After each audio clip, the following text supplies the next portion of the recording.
Hello বন্ধুরা, কেমন আছো তোমরা? আজকের ভিডিওতে শেয়ার করব টক দই দিয়ে আমরা কিভাবে আমাদের স্কিন কেয়ার করতে পারি।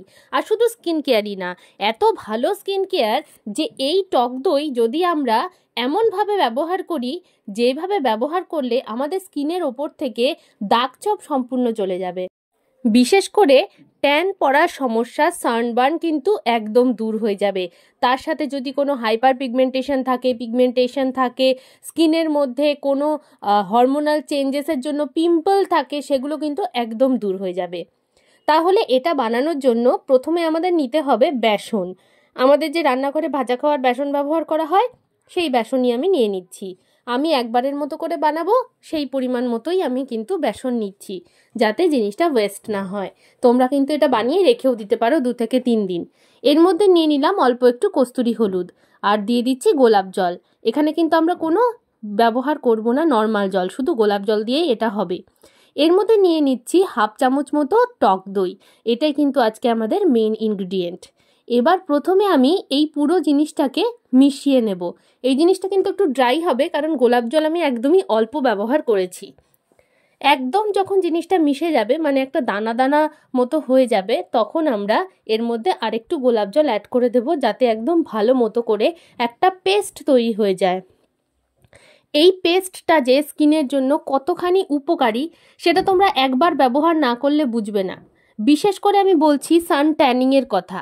যারা প্রত্যেক দিন রান্নাবাড়ি করো, যারা প্রত্যেক দিন বাইরে গিয়ে কাজ করো, রোদ্রের মধ্যে কাজ করো, ছেলেরা মেয়েরা নির্বিশেষে, যারা স্কুলে যাও 13 বছরের উপরে বয়স, তারা কিন্তু এই প্যাকটা সপ্তাহে অন্তত 3 দিন ব্যবহার করতেই পারো। রোজও ব্যবহার করলে কিন্তু কোনো অসুবিধা হবে না। আর এটা রাত্রে ব্যবহার করবে। প্রথমে আমি মুখটা ভালো মতো করে জল দিয়ে ধুয়ে নিয়েছি।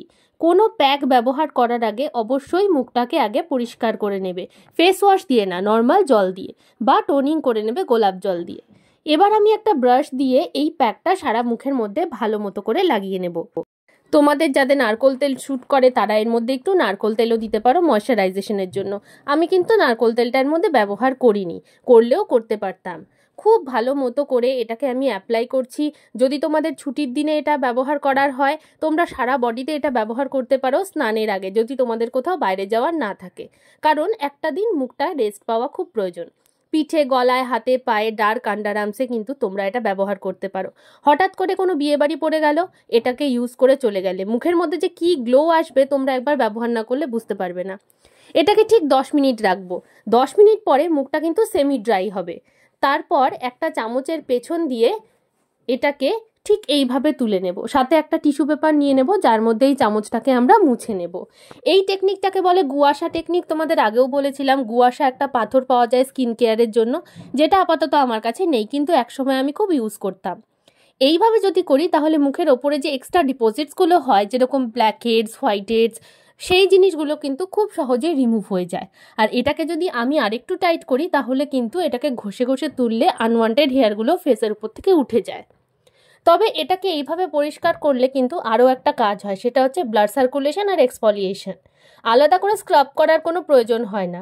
আর মুখটা দেখো রেডিশ হয়ে যাচ্ছে, কারণ ব্লাড সার্কুলেশন হচ্ছে গুয়াশা টেকনিকটা করার জন্য। এই টেকনিকগুলো তোমরা কিন্তু প্রত্যেক দিন তোমাদের লাইফস্টাইলের মধ্যে ইনক্লুড করতে পারো। তাতে কিন্তু তোমাদের স্কিনে খুব ইমপ্রুভমেন্ট হবে। 1 মাস যদি করতে পারো, তোমরা 1 মাস পরেই কিন্তু এটার রেজাল্ট 100% পেয়ে যাবে। 99%ও বলবো না, একেবারেই 100% পাবে, আর অনেকে শেয়ারও করতে পারবে। এবার মুখটাকে ভালো মতো করে আমি জল দিয়ে ধুয়ে নিলাম। জল দিয়ে ধোয়ার পরে একটা ক্লিন অ্যান্ড ড্রাই টাওয়াল দিয়ে আমি মুখটাকে মুছে নিচ্ছি। টাওয়ালটা কিন্তু ক্লিন হওয়া খুব জরুরি, কারণ টাওয়ালের মধ্যে যদি ধুলো ময়লা থাকে, তাহলে কিন্তু সেটা তোমাদের স্কিনের মধ্যে ট্রান্সফার হয়ে যায়। এই টেকনিকটা করার পরে তোমরা যে কোনো ময়শ্চারাইজার ব্যবহার করতে পারো, আমি সেটা নতুন করে সাজেস্ট করলাম না, বা কোনো DIY ক্রিমও ব্যবহার করতে পারো। স্কিনটা ছুঁয়ে দেখছি এতটা সফট লাগছে, এতটা গ্লোয়িং লাগছে, ইনার গ্লোটা মনে হচ্ছে যেন একদম ফুটে উঠেছে। একবার ব্যবহারেই কিন্তু এটার ফল তোমরা বুঝতে পারবে। কেমন লাগলো তোমাদের আজকের ভিডিওটা আমাকে কিন্তু ডেফিনেটলি জানিও। এটা ব্যবহার করে কতটা রেজাল্ট পেলে সেটাও কিন্তু কমেন্টে জানাতে ভুলবে না।